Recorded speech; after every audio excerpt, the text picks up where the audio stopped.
Hey everyone, and welcome back to the channel. Today, we're diving deep into a story that's thousands of years old, yet still echoes with incredible power and relevance in our modern world. We're talking about the mysterious and prophetic dream of King Nebuchadnezzar, a dream so profound it shaped history and offers insights even for us today. Get ready to explore the ancient power of Babylon and how its legacy continues to impact our lives. Now, you might be thinking, Nebuchadnezzar, that's ancient history, and you'd be right. But what if I told you that this dream isn't just a fascinating historical anecdote, but a blueprint for understanding global shifts, economic forces, and even the rise and fall of empires, right up to the present moment? This isn't just about dusty scrolls, it's about connecting the dots from antiquity to current events. So, who was King Nebuchadnezzar? He was the most powerful ruler of the Neo-Babylonian Empire, reigning from 605 to 562 BC. Imagine a leader who conquered vast territories, built magnificent cities like Babylon with its famous hanging gardens, and whose influence was felt across the ancient Near East. He was the epitome of power, wealth, and human achievement of his time. But even with all that might, he was troubled by a vivid and unsettling dream, so much so that it robbed him of his sleep. He summoned all his wise men, his magicians, enchanters, and astrologers, demanding not just an interpretation, but for them to tell him the dream itself. Talk about a tough crowd. Of course, none of them could do it. They were stumped. How could they interpret something they didn't even know? This moment highlights the limitations of human wisdom when faced with divine revelation. It looked like the king was about to lose his cool, and possibly their heads. This is where Daniel steps in, a young Hebrew captive, exiled from Jerusalem, who had a special connection to the divine. Daniel wasn't just smart, he sought wisdom from a higher source. He prayed, and in a vision, the secret of Nebuchadnezzar's dream was revealed to him. This wasn't guesswork, this was divine insight. So, what was this incredible dream? Nebuchadnezzar saw a colossal statue, dazzling in its appearance, yet terrifying in its form. This statue was made of different materials. Its head was pure gold, its chest and arms of silver, its belly and thighs of bronze, its legs of iron, and its feet partly of iron and partly of baked clay. Each material represented a different kingdom, a different era, and a different kind of power. Let's break it down, starting with the head of gold. Daniel immediately identified this as Nebuchadnezzar himself and his Babylonian empire. Gold, the most precious of metals, symbolized Babylon's immense wealth, its absolute power, and its unrivaled glory during Nebuchadnezzar's reign. Think about it, the hanging gardens, the Ishtar Gate, a civilization that literally set the standard for ancient luxury and might. This was the golden age of empires, the peak of human imperial power. But then came the chest and arms of silver. Daniel revealed this represented a kingdom that would rise after Babylon, inferior in glory but still powerful. History tells us this was the Medo-Persian Empire, led by Cyrus the Great. This empire conquered Babylon in 539 BC. Silver, while precious, is less valuable than gold, signifying a slight decrease in absolute power compared to Babylon, but still an incredibly vast and influential empire, stretching from India to Ethiopia. This shift marked a transition in world power. Next, the belly and thighs of bronze. This kingdom, even further down the line, was even larger in territory than its predecessors. This refers to the Grecian Empire, particularly under Alexander the Great. Imagine Alexander's lightning-fast conquests, bringing Hellenistic culture across the known world. Bronze, being tougher than silver but less valuable, perfectly depicts this empire's military prowess and widespread influence, which was more about spread and military might than the concentrated wealth of Babylon. Then we come to the legs of iron. This was a kingdom, according to Daniel, that would be strong as iron, crushing and breaking everything.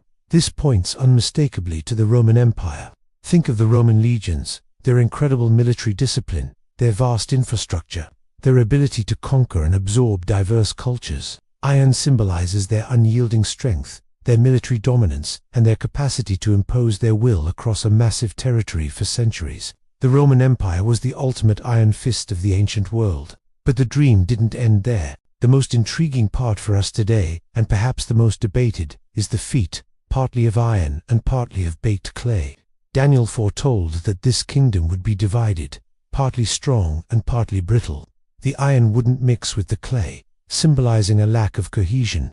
This part of the dream is fascinating because it describes a future state, a complex mix of strength and fragility, power and disunity. Many scholars interpret these feet as representing the fragmented, often unstable, yet still powerful world we inhabit today. After the fall of the Western Roman Empire, Europe, and subsequently the world, never truly united under a single dominant power in the same way. We see powerful nations, often with strong military and economic might, the iron, but coexisting with weaker, more fragile states or internal divisions, the clay. These different elements don't truly cohere, leading to constant tension and shifting alliances. Think about global politics, economic blocs, and the inherent challenges of international cooperation. It mirrors this image perfectly, doesn't it? And then, the ultimate climax of the dream, a stone, cut out without human hands, struck the statue on its feet of iron and clay, shattering it completely. The entire statue was pulverized, swept away like chaff, and the stone grew into a great mountain that filled the whole earth. This stone, Daniel declared, represents a kingdom that the God of heaven would set up, one that would never be destroyed, a kingdom that would break in pieces all these kingdoms and stand forever. This is the divine promise, the ultimate triumph. It points to a spiritual kingdom, one that transcends human empires, human ambitions, and human fragility. It's a kingdom built on eternal principles, a kingdom of peace, justice, and righteousness that will ultimately prevail over all earthly powers. For many, this points to the establishment of God's spiritual kingdom, which has a profound impact on the hearts and lives of individuals, offering hope beyond the rise and fall of nations.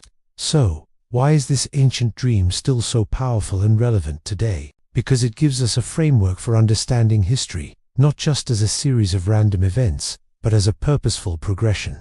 It shows us that human power, no matter how grand, is temporary. Empires rise and fall. Economic systems shift. Political landscapes change. The gold, silver, bronze, and iron all eventually give way. Furthermore, this dream helps us understand the underlying dynamics of power.